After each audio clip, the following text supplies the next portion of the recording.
Assalamualaikum warahmatullahi wabarakatuh. Perkenalkan, nama saya Audi Raihan dari Universitas Negeri Malang, jurusan Teknik Sipil, Prodi S1 Pendidikan Teknik Bangunan, dan bersama juga dengan rekan saya.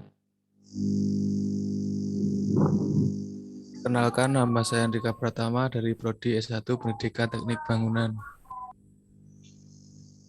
Oke, di sini kami akan mempresentasikan hasil kerja kelompok kami untuk materi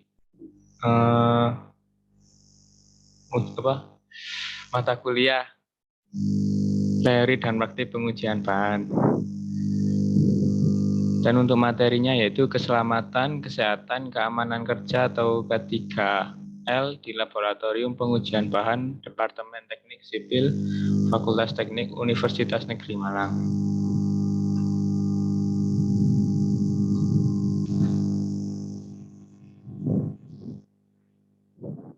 Yang pertama ada pendahuluan, yaitu laboratorium merupakan tempat di mana berbagai teori ilmiah diterapkan, pengujian teoritis, eksperimen terbukti, penelitian, dan lain-lain. Dengan menggunakan alat bantu yang menjadi penunjang dari fasilitas dengan kualitas yang memadai, atau menurut MDA dan Latanja J 2017. Laboratorium Teknik Sipil Universitas Negeri Malang merupakan tempat untuk melakukan sebuah praktikum bagi para mahasiswa teknik sipil. Sebagai suatu tempat praktikum, tentunya masalah K3 perlu diperhatikan sangat serius. Berbagai potensi bahaya yang akan dijumpai dalam laboratorium teknik sipil, tentunya kita membutuhkan pengendalian yang efektif untuk mendukung segala proses pencegahan terjadinya resiko tersebut dengan memperhatikan keselamatan dan kesehatan kerja atau K3 di laboratorium. Metode hierarki adalah serangkaian proses untuk mengidentifikasikan bahaya yang mungkin timbul dalam aktivitas rutin atau tidak rutin di perusahaan. Kemudian melakukan penilaian risiko terhadap bahaya dan membuat program pengendalian bahaya sehingga tingkat risiko dapat meminimalisir ke tingkat yang lebih rendah dengan tujuan mencegah terjadinya kecelakaan. Atau menurut Ramli S. Jayaningrat H. Raptono R. Priyadi K. 2010. Metode inilah yang nantinya dapat menentukan arah penerapan K3 dalam laboratorium sehingga nanti dapat ditentukan solusi dan permasalahannya sendiri. Yang pertama ini terdapat asesmen tempat kerja. Pada tabel 1 menjelaskan identifikasi bahaya, resiko, tindak lanjut, dan rekomendasi. Untuk yang nomor 1, jenis kegiatan, pengembalian material bahan, bahaya yang ditimbulkan abu semen berterbangan. Resikonya yang pertama gangguan pernapasan, yang kedua iritasi pada mata. Tindak lanjut yang dilakukan, yang pertama memakai masker, kedua menjaga jarak material dengan wajah. Untuk rekomendasinya, yang pertama peringatan menggunakan APD pada material yang berisiko. Yang kedua melakukan pengujian di tempat yang sirkulasi udaranya baik.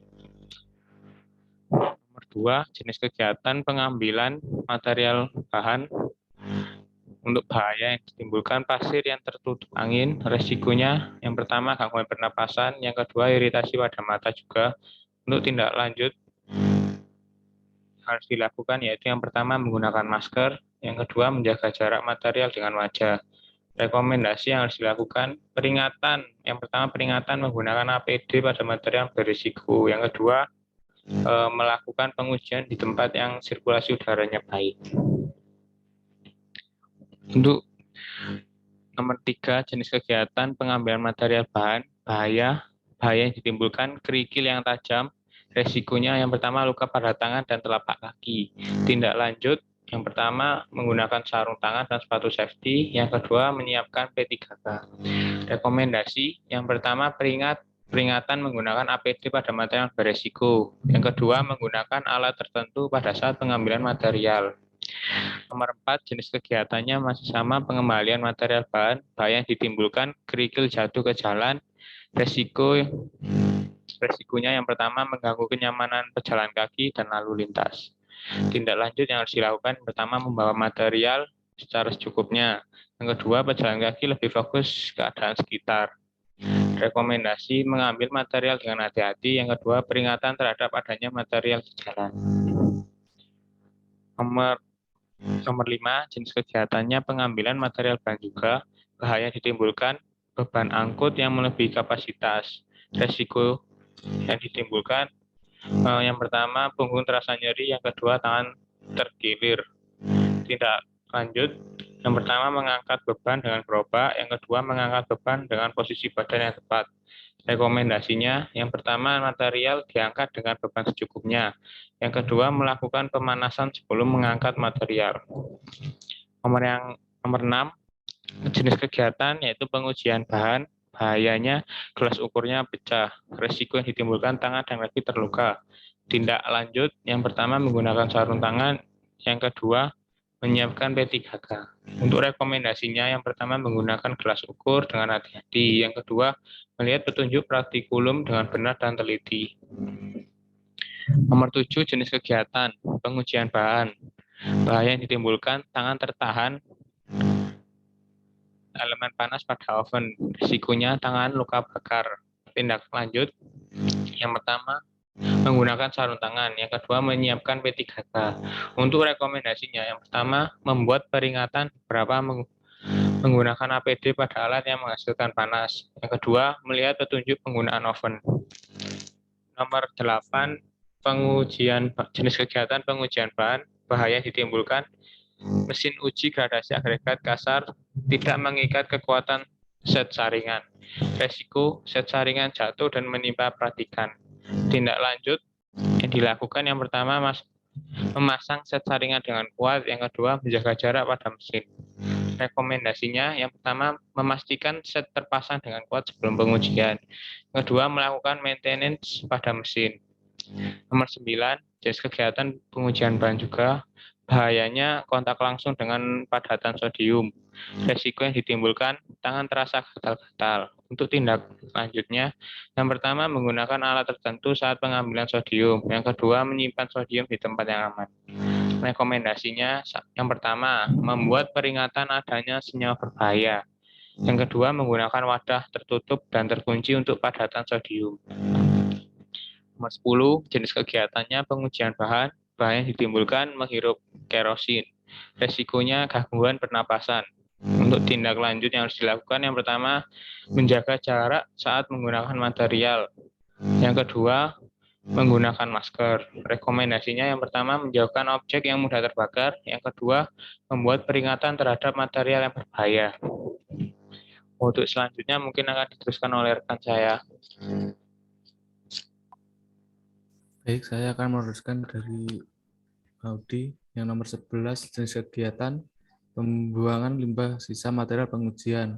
Bahaya yang ditimbulkan limbah jatuh di jalan. Resiko yang terjadi, yang pertama mengganggu pejalan kaki dan lalu lintas, yang kedua pencemaran lingkungan. Tindak lanjutnya adalah menyediakan tempat pembuangan limbah, membawa limbah dengan kapasitas secukupnya. Rekomendasinya membawa limbah ke tempat pembangunan dengan menggunakan karung atau jerigen yang sesuai kapasitas. Nomor 11, jenis kegiatannya membuat campuran beton. Bahayanya mesin mixer yang berputar. Resiko yang terjadi, tangan terluka karena terjepit mesin. Tindak lanjutnya memastikan alat berhenti sebelum tangan masuk. Yang kedua, menyiapkan K3. Rekomendasi yang pertama adanya pendamping saat memakai mesin. Yang kedua, melihat petunjuk dengan benar. Nomor 13, jenis kegiatannya membuat campuran beton. Bahaya yang ditimbulkan sakar mesin terkena air. Resiko yang terjadi konsleting. Tindak lanjutnya adalah meletakkan saklar menjauhi daerah yang basah atau mudah terkena air. Rekomendasinya adalah menaruh air ke mixer dengan hati-hati agar tidak terkena saklar. Nomor 14, jenis kegiatan membuat campuran beton. Bahaya yang ditimbulkan mengangkat bahan material ke dalam mixer. Risiko yang pertama adalah tangan terkilir, yang kedua punggung terasa nyeri. Tindak lanjutnya adalah mengangkat bahan dengan posisi yang tepat. Rekomendasinya adalah melakukan pemanasan sebelum mengangkat beban. Nomor 15, jenis kegiatannya adalah membuat campuran beton. Bahaya yang ditimbulkan adalah posisi mesin tidak terkunci dengan kuat. Risiko yang pertama, material jatuh. Yang kedua, dapat mengenai praktikan. Tindak lanjutnya adalah mengunci mixer dengan posisi ke atas saat proses mengadukan. Rekomendasinya adalah mencegah posisi mixer sudah terkunci sebelum mesin dihidupkan. Lanjut.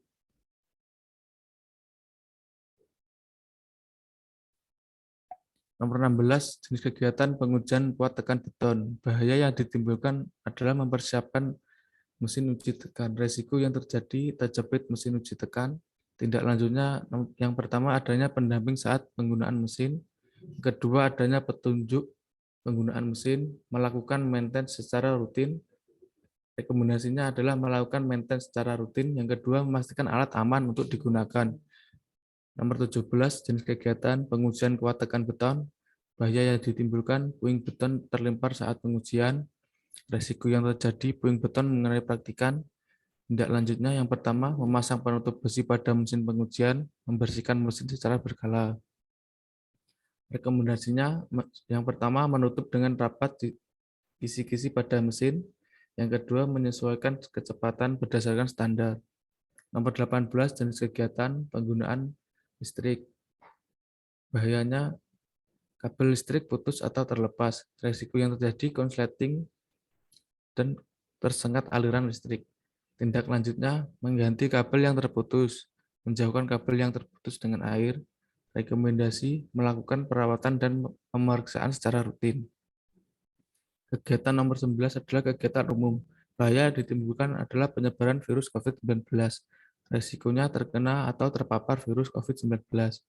Tindak lanjutnya adalah pengecekan suhu sebelum memasuki ruangan, kedua menggunakan masker, ketiga menjaga jarak. Rekomendasinya adalah satu, membentuk Satgas penanganan virus COVID-19, yang kedua memberikan peringatan terkait penyebaran virus COVID-19. Untuk nomor 20, jenis kegiatannya adalah evaluasi.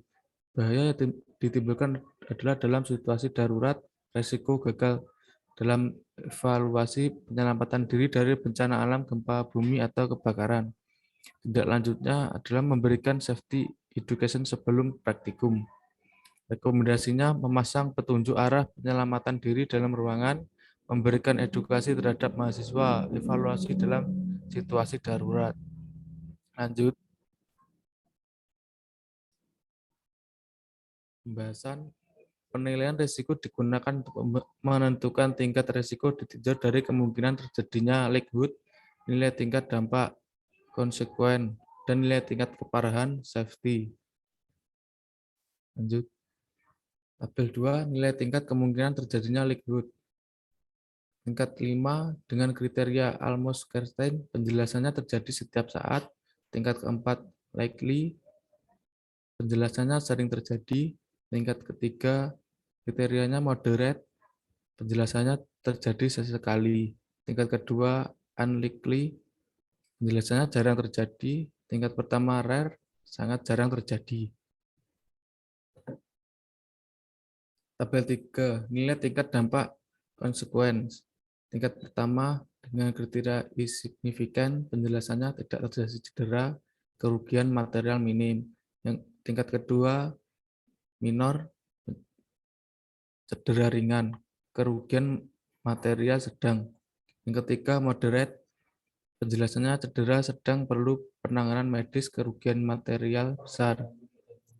Tingkat 4, dengan kriteria major, penjelasannya cedera serta kerugian material besar dan dapat mengganggu produksi. Tingkat kelima, dengan kriteria ekstrim, penjelasannya menyebabkan kematian dan produksi terhenti. Nilai tingkat keparahan safety sama dengan nilai tingkat kemungkinan dikali dengan nilai tingkat dampak. Lanjut. Tabel 4, matriks tingkat resiko. Livwood 5, tabelnya sebagai berikut. Keterangan E, ekstrim, risk tidak dapat diberikan toleransi dan perlu adanya penanganan segera. Risk memerlukan perhatian dari pihak manajemen dan melakukan perbaikan secepatnya. M, moderate risk, resiko dapat diterima kondisi belum darurat. Low risk resiko dapat diatasi dengan prosedur rutin. Lanjut. Pengendalian resiko K3. Eliminasi adalah usaha menghilangkan sumber bahaya di tempat kerja. Substitusi adalah pengganti dengan metode yang lebih aman dan material yang tingkat bahayanya lebih rendah. Rekayasa teknik adalah melakukan modifikasi teknologi atau peralatan guna menghindari terjadinya kecelakaan. Pengendalian administrasi adalah pengendalian melalui pelaksanaan prosedur untuk bekerja secara aman. Alat perlindungan diri adalah alat berfungsi diri yang memenuhi standar dan harus dipakai oleh pekerja pada semua pekerjaan sesuai dengan jenis pekerjaannya.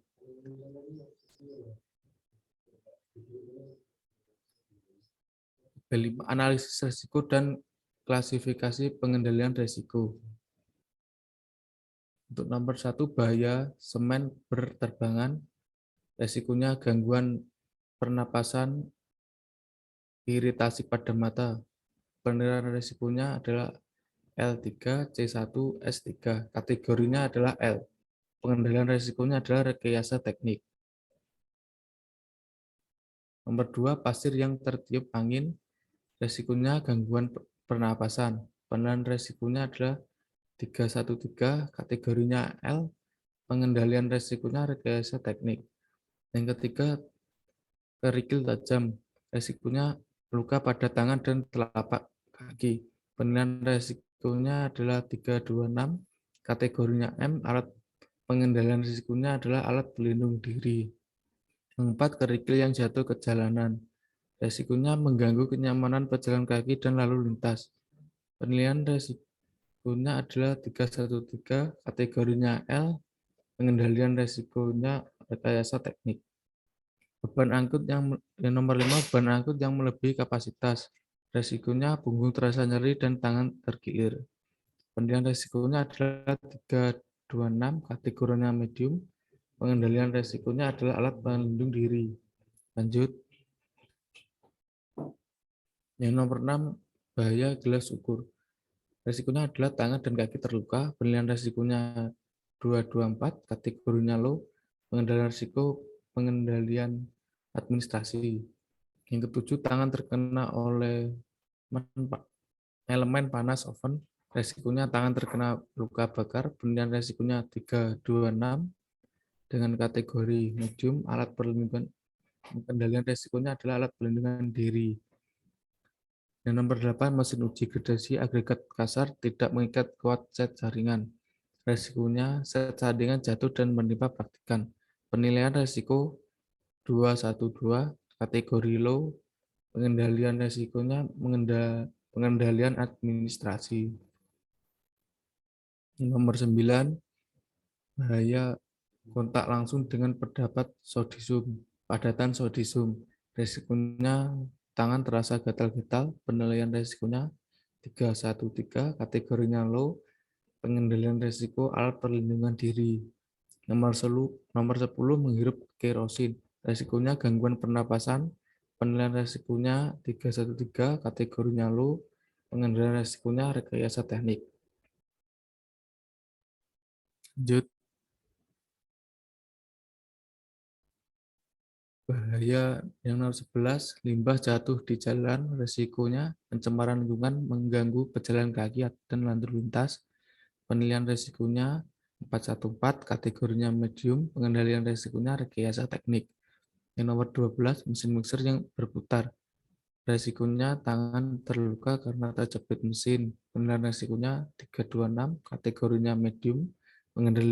Pengendalian risikonya adalah pengendalian administrasi.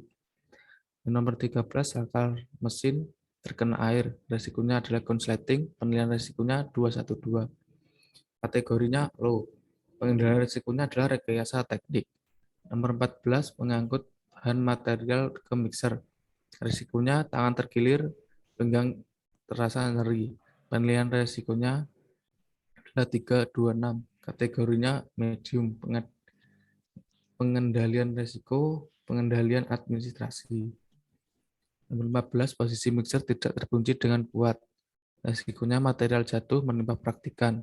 Penilaian risikonya adalah 224, kategorinya low. Pengendalian resikonya adalah rekayasa teknik. Dan selanjutnya akan diteruskan oleh rekan saya, Audi Rahyan.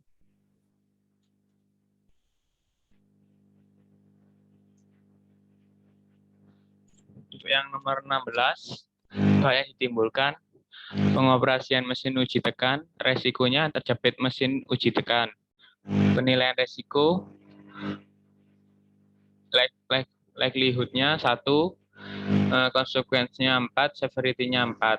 Kategorinya yaitu high, pengendalian resikonya pengendalian administrasi. Nomor 17, bahayanya puing beton terlempar saat pengujian. Resiko yang diakibatkan puing beton mengenai praktikan. Penilaian resiko, likelihood-nya 4, konsekuensi 1, severity-nya 4. Kategorinya moderate. Pengendalian resikonya rekayasa teknik. Nomor 18, bahayanya kabel listrik putus atau terkelupas. Resiko yang ditimbulkan konsleting, tersengat aliran listrik. Penilaian resikonya likelihood 1, konsekuensi 2, severity 2. Kategorinya low. Pengendalian resiko rekayasa teknik.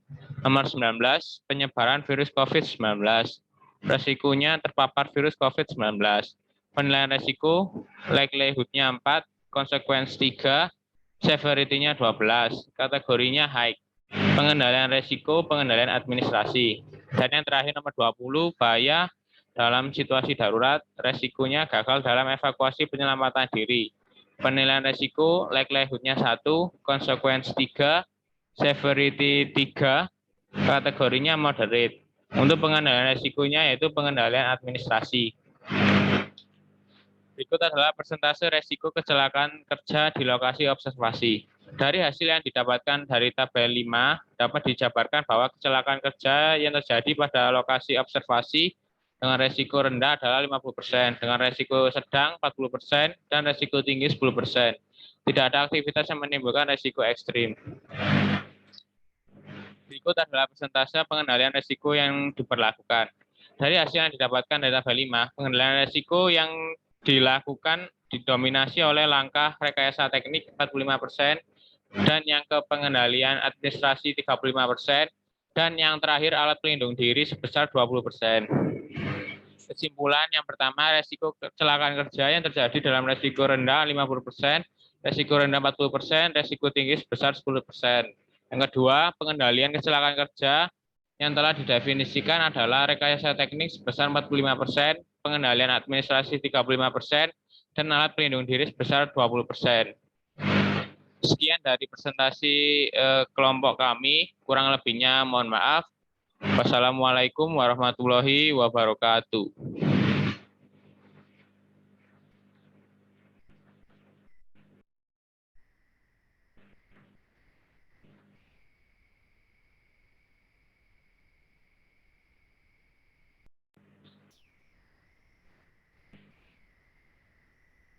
Stop, Pak. Stop, Pak. Kurang record, Mas. Hah? Sing record awakmu. Oh iya sih ya. Gitu.